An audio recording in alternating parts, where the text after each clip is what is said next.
Have you ever wondered why some people suddenly disappear from everyone's lives? Not because of anger, betrayal, or a dramatic fight, but because they need to step away.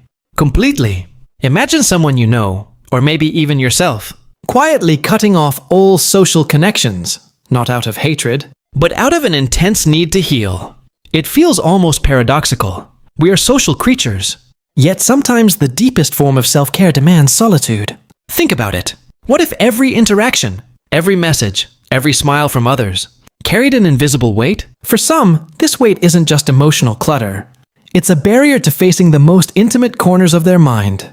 The act of withdrawing isn't rejection, it's restoration. Picture someone sitting alone in a quiet room, the world buzzing outside. While inside, they're trying to piece together fractured thoughts, feelings and memories. To the outside world, they may seem distant or cold, but inside, it's a battle of patience, reflection, and emotional honesty. Psychologically, this behavior often stems from a profound need for self-reintegration. According to attachment theory, many individuals have internalized experiences, painful memories, unresolved conflicts, emotional burdens that demand undivided attention. When overwhelmed, they may unconsciously feel that social interaction dilutes their focus or hinders true healing. Carl Jung once said, "Your vision will become clear only when you can look into your own heart. Who looks outside dreams. Who looks inside awakes." In this solitude, they aren't escaping life.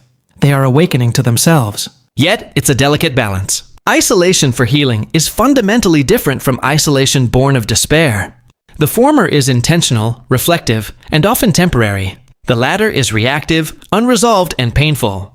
People who cut off from everyone to heal themselves are often navigating a fine line between solitude as therapy and solitude as avoidance. They may ponder, am I being selfish? Am I hurting others? Questions that ripple through their conscience endlessly. And the answer is not simple. Healing sometimes requires discomfort, withdrawal, and confronting emotions we've long avoided. Let's consider a scenario. Imagine someone who has been repeatedly let down by friends, betrayed by people they trusted.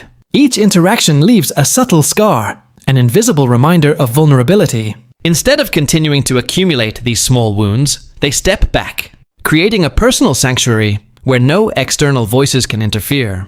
In that silence, they process hurt, explore personal boundaries, and learn to trust themselves again. This is not loneliness. It's a conscious journey toward emotional clarity, authenticity, and self-respect. Now here's the paradox. While these individuals withdraw to heal, the world often misinterprets them. Friends may label them as distant, cold, or even broken, social. Media amplifies this perception. Absence is sometimes read as apathy. Yet, beneath this misunderstood exterior lies profound courage. It takes bravery to face oneself without distraction, without comfort, without temporary masks of normalcy. Imagine sitting with your thoughts so completely that every fear, regret, and longing comes to the surface. Many people fear this confrontation. Those who cut off do not run. They face it. Research in psychology shows that periods of intentional solitude can strengthen emotional regulation, creativity, and self-awareness.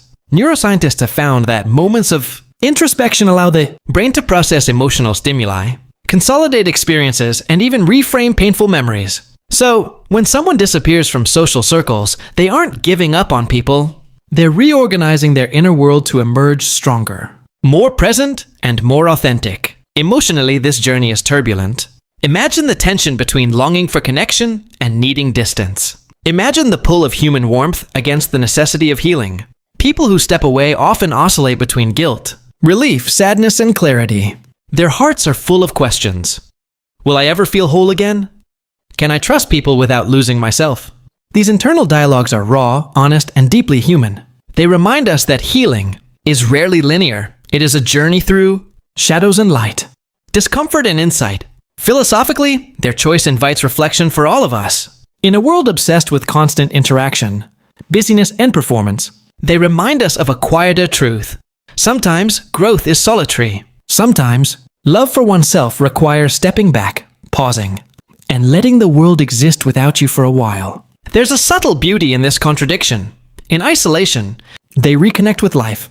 In silence, they rediscover their voice. In absence, they cultivate presence. So, next time you meet someone who withdraws, pause before judging. Consider that their solitude may be a sacred act of healing, courage, and self-discovery. Ask yourself, if I were to step away, even briefly, could I confront my inner world with honesty? Could I embrace the paradox of needing distance to truly reconnect? Ultimately, the psychology of those who cut off from everyone to heal is a mirror for all of us. A reminder that self-care is not always social, that growth often requires solitude, and that the path to wholeness sometimes leads through quiet, introspective journeys. Healing is not absence. It is transformation. And transformation, by its nature, is profound, silent, and beautifully human.